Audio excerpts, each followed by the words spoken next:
Seat ఇవ్వలేదు కదా ఇక్కడికి ఎందుకు వచ్చాడు అని చాలామందికి డౌట్ వచ్చి ఉంటుంది. కాకపోతే మొన్న లిస్టులో నా పేరు లేకపోయినా తప్పకుండా కూటమి వాళ్ళ తీసుకున్న నిర్ణయాన్ని సరి చేసుకొని తప్పకుండా కూటమి అభ్యర్థిగా త్వరలో నా పేరు అనౌన్స్ చేస్తారు అన్న నమ్మకం నాకుండబట్టి నా సన్నిహితుల్ని, స్నేహితుల్ని, అభిమానుల్ని అందరినీ కూడా ఒక 3-4 రోజులు ముందుగా ఇక్కడ ఉండి మాట్లాడి తర్వాత ఈలోపు మోస్ట్లీ కన్ఫర్మ్ అవ్వచ్చు.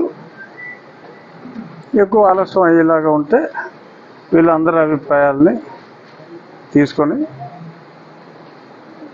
సో ఏ రకంగా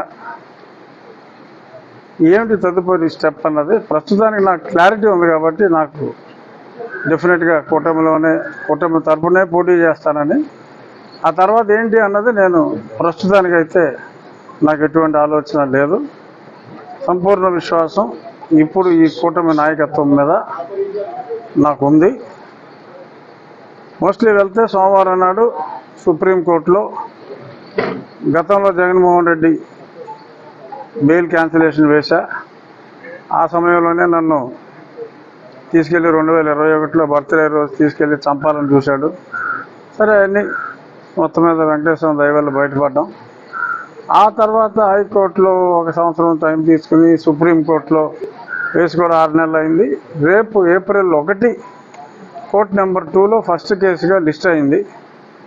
అతని మీద నేను వేసిన బెయిల్ క్యాన్సిలేషన్ పిటిషను. అలాగే సుమారు 3000 వాయిదాలు కోర్టుకు రాకుండా అతను అడిగాడు. అన్ని వాయిదాలు ఇవ్వటం సమంజసమా అనే దాని మీద కూడా న్యాయస్థానంలో నేను ప్రశ్నించా. అది కూడా ఆ 2 కేసులు కూడా ఐటెం నెంబర్ 1గానే కలిపి లిస్ట్ అయినాయి. సో దాని గురించి నేను ఒకరోజు ఢిల్లీ వెళ్ళి ఈలోపు నేను కూటమి అభ్యర్థి అనే విషయం కూడా వస్తుందని అనుకుంటున్నా. సో మళ్ళీ వెనక్కి వచ్చిన తర్వాత కూటమి అభ్యర్థిగానే మీ అందరినీ మళ్ళీ కలుస్తానని అనుకుంటున్నా. సార్ అది ఎంపీగానే ఎమ్మెల్యేగానే? నేను ఎంపీ అనుకుంటున్నా. సార్ ఇప్పుడు ఎక్కడి నుంచి పోటీ చేసే భౌతిక దాడులు జరిగే అవకాశాలు ఉన్నాయని ఇంటెలిజెన్స్ మేరకు రాష్ట్ర ఎన్నికల సంఘానికి వెళ్ళింది. దీని మీద మీరు దీన్ని ఏ విధంగా ఫేస్ చేయగలుగుతారు? ఇప్పుడు ప్రజల్లోకి వెళ్తున్నారు, మీ మీద గతంలో కూడా మీరే బహిరంగంగా చెప్పారు. దీనికి మీరు ఎలా ఫేస్ చేయడానికి రెడీగా ఉన్నారు?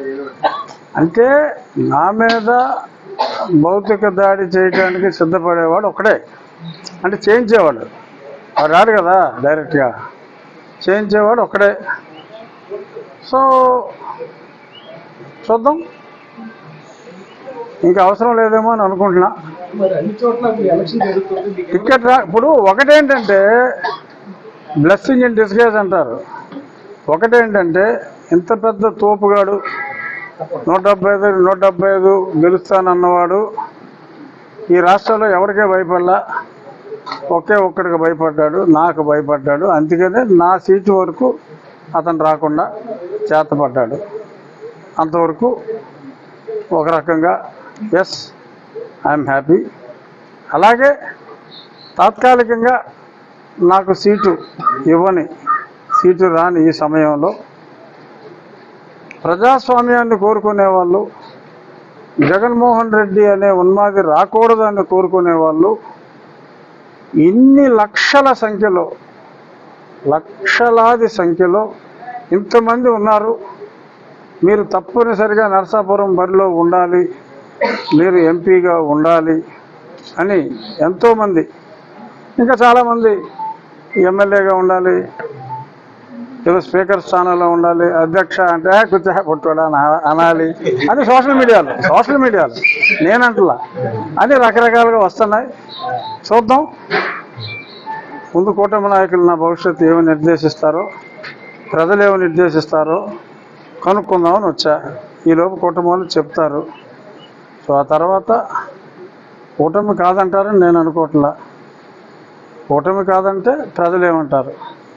సో ఈ రెండు నేను బేరీ చేసుకుని శుభవార్తతో మళ్ళీ మీ అందరి ముందుకు వస్తా. డెఫినెట్గా వార్త అయితే శుభవార్తే, ఏం అనుమానించక్కర్లేదు.